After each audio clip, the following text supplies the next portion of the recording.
Hello and welcome friends, ভিডিওটিতে click করার জন্য সর্বপ্রথমে আপনাদের অসংখ্য ধন্যবাদ জানাই। দেখতে শুরু করেছেন আবারও আপনাদের প্রিয় ইউটিউব চ্যানেল। তো বন্ধুরা, রীতিমতো গোটা দেশসহ পশ্চিমবঙ্গ জুড়ে চলছে লোকসভা ভোট এবং এই ভোটের মধ্যে তেমনটা আপনারা জানেন যে ঘোষণা কিছু করা হয় না, যেহেতু আদর্শ আচরণবিধি লাগু থাকে। কিন্তু এরই মধ্যে হাইকোর্ট থেকে এবার চুক্তিভিত্তিক কর্মী থেকে শুরু করে স্থায়ী কর্মী সকল প্রকার রাজ্য সরকারি কর্মীদের জন্য একটি দুর্দান্ত রায় ঘোষণা করল হাইকোর্ট। তো সেই হাইকোর্ট কি রায় দিয়েছে এবং এই রায়ের ফলে রাজ্য সরকারের মুখ পুড়েছে, অর্থাৎ রাজ্য সরকারকে জোর ধাক্কা দিয়েছে হাইকোর্ট।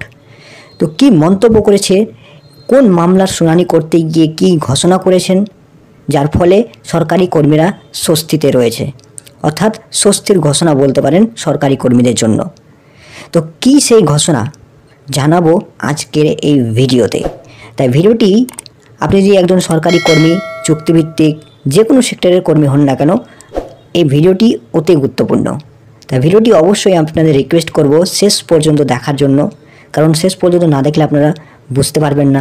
এবং ভিডিওটি আপনাদের বন্ধুবান্ধবের সঙ্গে অবশ্যই শেয়ার করে জানিয়ে দিন, কারণ তারাও যেন এই সম্পর্কে জানতে পারেন। কারণ অনেক কিছু বিষয় রয়েছে যেগুলি আমাদের কাছে অজানা হয়ে থাকে। তো বন্ধুরা, দেরি না করে আমরা মূল খবরের দিকে চলে আসব। তো আপনারা কি মনে করেন বন্ধুরা, যে চুক্তিভিত্তিক কর্মীদের, আমাদের পশ্চিমবঙ্গে যেসব চুক্তিভিত্তিক কর্মী রয়েছেন তারা বঞ্চিত এবং তাদের শীঘ্রই সমকাজে সমবেতন নিয়মটি চালু করা দরকার। অর্থাৎ সমকাজে সমবেতন আমাদের সংবিধান অনুযায়ী আমরা জানি যে যেরকম কাজ করা হবে সেই ভিত্তিক বা সেই হিসেবে কর্মীদের বেতন দেওয়া উচিত। কিন্তু সংবিধানের নিয়ম কি আমরা ফলো করি? আমাদের রাজ্য কি করে? সেটা অবশ্যই প্রশ্ন থেকে যাচ্ছে। কিছুদিন আগেই কলকাতা হাইকোর্ট থেকে একটি রায় ঘোষণা করা হয়েছিল চুক্তিভিত্তিক কর্মীদের জন্য।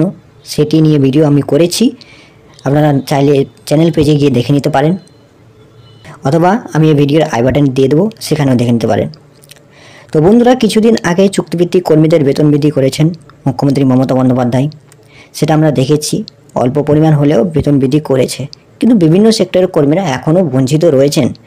আমাদের রাজ্যে অস্থায়ী কর্মীদের সংখ্যা প্রচুর, স্থায়ী কর্মী থেকে অস্থায়ী কর্মীদের সংখ্যা প্রচুর, আর এরাই রাজ্যকে বলতে পারেন সবচেয়ে বেশি পরিষেবা দেয় একজন কর্মী হিসেবে।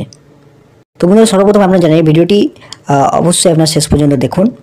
এবং এই আর্টিকেলটি পাবলিশ হয়েছে 15ই মে, অর্থাৎ পরশুদিন এই আর্টিকেলটি প্রকাশিত হয়েছে। সেই অনুযায়ী আমি আপনাদের খবরটি দিচ্ছি। দেখুন, বলা হয়েছে হেডলাইন্সে, হাইকোর্টে মুখ পুড়ল রাজ্যের, সরকারি কর্মীদের স্বস্তি দিয়ে যুগান্তকারী রায় আদালতের। দেখুন, গ্র্যাজুইটি নিয়মে বড় বদল আনল হাইকোর্ট।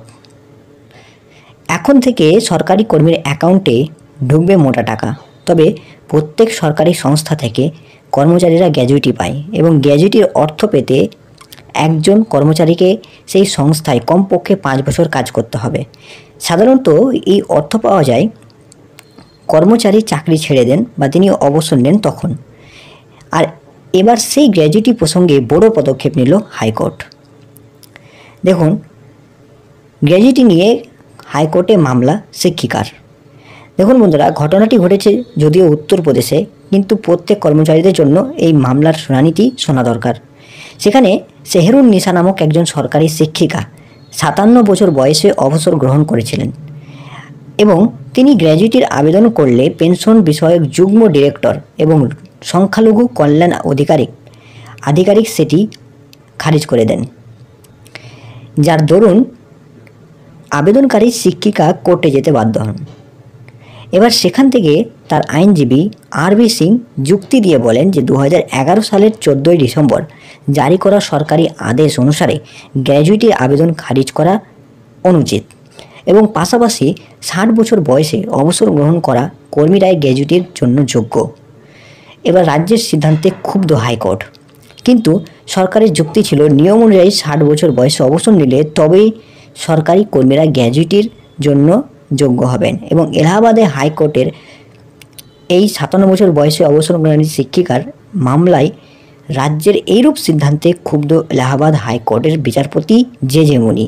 তিনি জানান যে কোনো রকম মাথা না খাটিয়ে এই সিদ্ধান্ত নেওয়া হয়েছে। এবং নিয়মের আসল মর্ম বুঝতে পারেনি প্রয়াগরাজ ডিভিশনের পেনশন দফতরের জয়েন্ট ডিরেক্টর এবং জেলার সংখ্যালঘু কল্যাণ আধিকারিক। তিনি আরও বলেন যে সরকারি নিয়মের এই ব্যাখ্যা ভুল। সরকারি কর্মীরা তাদের সার্ভিসের বছর অনুযায়ী গ্র্যাজুইটি পাওয়ার যোগ্য। এদিকে উত্তরপ্রদেশের শিক্ষা দপ্তরের অতিরিক্ত মুখ্য আধিকারিককে হাইকোর্টে নির্দেশ দিয়েছে যে ভবিষ্যতেও এই ধরনের ক্ষেত্রে যেন হাইকোর্টের নির্দেশটাকে মাথায় রেখে আগাম স্বেচ্ছায় অবসর নেওয়া কর্মীদের গ্র্যাজুইটি মিটিয়ে দেওয়া হয়। তো বন্ধুরা, দুর্দান্ত একটি ঘোষণা, যেমনটা আপনারা দেখলেন যে দীর্ঘ কয়েক বছর পর এই সরকারি কর্মী একটি মামলা মামলার শুনানি করতে গিয়ে খুব একটি বড় দুর্দান্ত ঘোষণা করেছে রাজ্য সরকারি কর্মীদের গ্র্যাজুইটি নিয়ে। অর্থাৎ তাদের গ্র্যাজুইটি অবশ্যই দিতে হবে, পাশাপাশি 60 বছর বয়স অবসর গ্রহণ করলেই কর্মীদের গ্র্যাজুইটি পাওয়ার যোগ্য, এমনটাই বলেছেন হাইকোর্টের বিচারপতি। তো বন্ধুরা, সকল কর্মীদের ক্ষেত্রে এই নিয়মটি প্রযোজ্য। তো এই ছিল আজকের আপডেট বন্ধুরা। পরবর্তী আপডেটের জন্য চোখ রাখুন অবশ্যই আমাদের চ্যানেলে। ধন্যবাদ।